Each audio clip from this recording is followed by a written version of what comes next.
the last speaker of the morning, and she's Emily Morgan from University of California, Santa Barbara.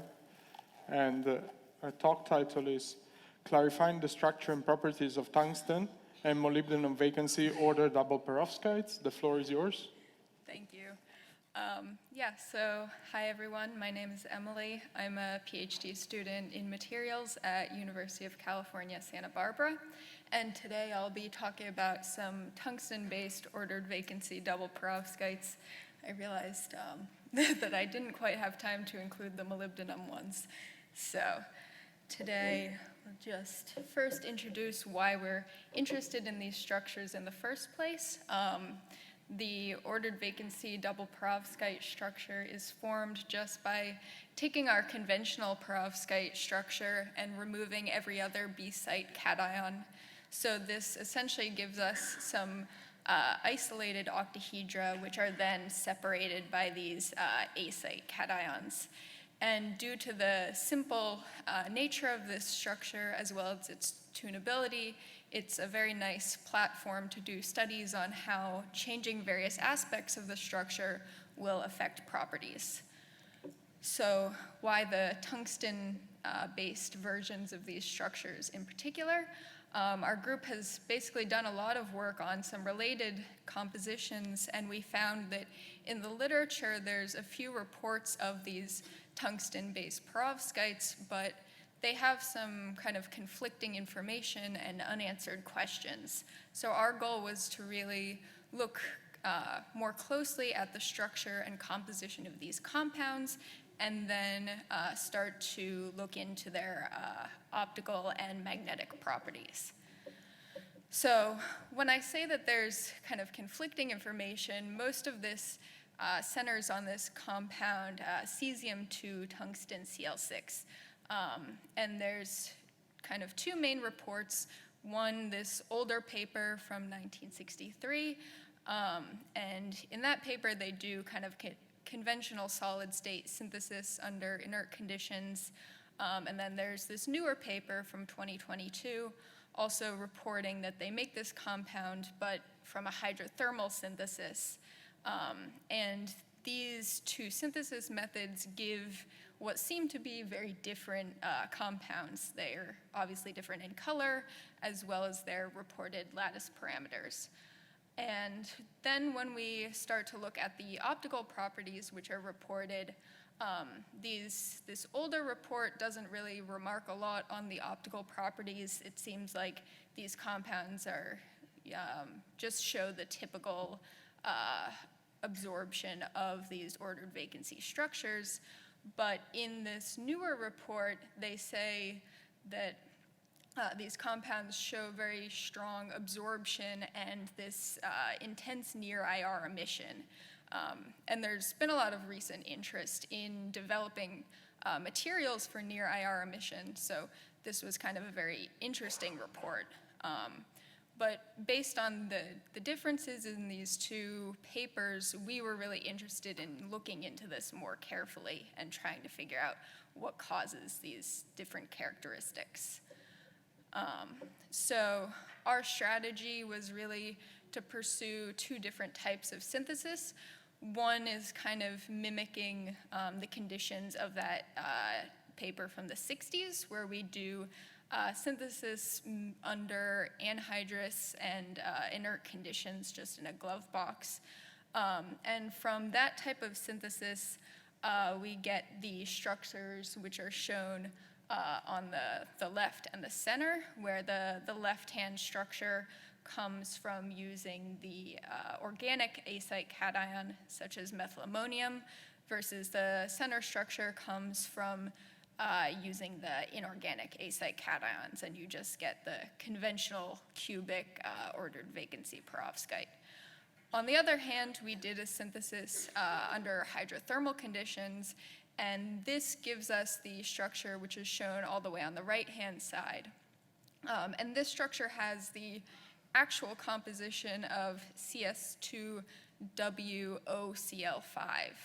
but in this structure, the oxygen is actually disordered over all the positions in the octahedra. So it turns out that in kind of lab X-ray diffraction, those two structures, the pure chloride and this oxychloride, will actually look extremely similar, although you can start to differentiate them based on lattice parameters and kind of trying different refinements. So given that these structures look really similar in diffraction data, we needed to use some other characterization techniques to differentiate them. And in particular, Raman spectroscopy turned out to be very helpful here because a tungsten-oxygen bond stretch will occur at much different energies than the stretches that are associated with those tungsten-chlorine bonds. And so we kind of see this in the top trace in green, where that oxychloride structure shows a very prominent peak at 960 wave numbers corresponding to the presence of oxygen in that compound. And we also see in the kind of pure chlorides, there is a small peak in that region, but that mainly comes from the fact that these compounds are quite air and water sensitive, and so they do immediately start to get oxidized once you take them out of inert atmosphere. So once we had established the structure and composition of these compounds, we moved on to looking at these optical properties that had been kind of extensively discussed in the literature. And what we find is that for the pure chloride compounds, we find that these structures are kind of boring in the optical characterization. Their UV-vis absorption shows all very similar features, which corresponds to the fact that they're all kind of similar reddish or purple powders. But once we start looking at this structure that has the oxygen in it, we see very broad absorption throughout the visible region. And then when we look at the photoluminescence, we do see the reported intense near-IR emission centered at around 900 nanometers. Whereas for the pure chloride compositions, we have not been able to detect any luminescence at room temperature. So finally, looking at the magnetic properties of these, we were interested in the magnetism because we, in our previous works on related compounds, had shown that these ordered vacancy systems tend to show magnetism which followed the Kotani model, which is just a popular way of explaining the magnetism of paramagnetic ions within an octahedral field. But in our magnetic data, what we find is that our data does match that which was previously reported for these compounds from that 1960 paper. So those are the kind of filled black circles. But none of the data seems to match the predictions from the Kotani model, which is those black dashed lines. And this is because kind of all of the data shows our magnetic moment dropping off at lower temperatures. In the case of the oxychloride composition, we don't expect that compound to follow the Kotani model because the presence of oxygen will actually lower the symmetry around all of those tungsten ions. However, for the other compositions, we're still very much working on understanding why the magnetism is not consistent with this model. So just to conclude, we've shown that we can synthesize both these chloride compositions of the tungsten vacancy-ordered double perovskites as well as these oxychloride compounds, and we can use different techniques to differentiate between them. Clearly, the oxygen incorporation has a very profound effect on the optical properties of these compounds, and so we're currently doing some more work to really understand why this is. And then finally, we've shown that none of these compounds have magnetism, which is kind of easily explained by conventional models, and it's still somewhat of an open question as to why that is. So I'd like to thank, obviously, my group members, my advisor, Ram Seshadri, as well as Professors Tony Cheatham and Pratap Vishnoi for all of their help in this project, as well as our funding from the NSF and DOE. Thank you. Thank you for the beautiful talk, Emily. Question here from Judith.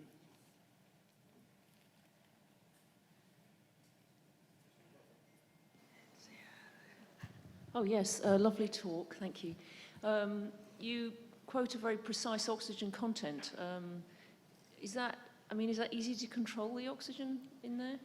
So the oxygen content that I quote is what we refine from the single crystal XRD. We've found that depending on how long you do that hydrothermal synthesis, how much you heat it up, you can control it a little bit, but it does tend to sit around that 1:5 ratio, at least in this system. Mm-hmm. Do you think there's any chance to influence the magnetic properties with the oxygen content? I think, yes. I mean, if you obviously have more oxygen in your system, then you will have different oxidation states of the tungsten that come from that. So that would certainly influence the properties. Okay, we have two more questions there. Yeah, you start. Thinking, is there a understanding under what condition the vacancy ordering will happen? I see you have considered tungsten and molybdenum, like for, as you know very well, for the double perovskite, there is a certain charge difference and size difference of B and B prime. So is there some kind of a guideline when you get vacancy ordering? Yeah, so there's a number of papers on this in terms of like the geometric constraints. In terms of just the tolerance, but that gives the perovskite structure. I'm just talking about the ordering. In this case, it's just controlled by the stoichiometry as well as ions that are more favorable to be in the 4+ state, which is what's required for this structure. But the ordering of the vacancy, the 4+, even then the vacancy can be disordered. Sure. Yeah. Okay, we can talk later. Matt? Hiya, great talk. I had a question about the magnetism that you showed. It looks really interesting, and I guess, so this is D2, I guess, and there's been a lot of recent excitement, I think, about a tantalum, D1 related compound, which has sort of quadrupolar type order and sort of interesting phase transitions. Do you see any hint of that kind of behavior, or is this sort of to be investigated? Yeah, we're still investigating this. We haven't seen any strong evidence of phase transitions necessarily in the magnetism, but yeah, clearly there must be kind of an explanation, and it's just a case of figuring out what that is. Great, thanks. Do we have more questions? Okay, sorry. Hi Emily, very nice talk. I just want to know what is the problem with molybdenum +4 when you try to synthesize that in the inert conditions? Sure. So even under very anaerobic conditions, we find that a compound like CS2MOCl6 is highly unstable, and we will always, when we do the characterization, always find some evidence of the molybdenum 5+ and oxygen incorporation coming from either the solvent or oxygen in the atmosphere of the glove box, things like that. So how do you get that MO +5 is there from XPS or? Sorry, what? From XPS you identify that +5 is there? XPS, and again, using the Raman, it'll be very clear if there's oxygen. Okay, thank you. Thank you very much. I think we close this section with the last round of applause for all these young and promising scientists. And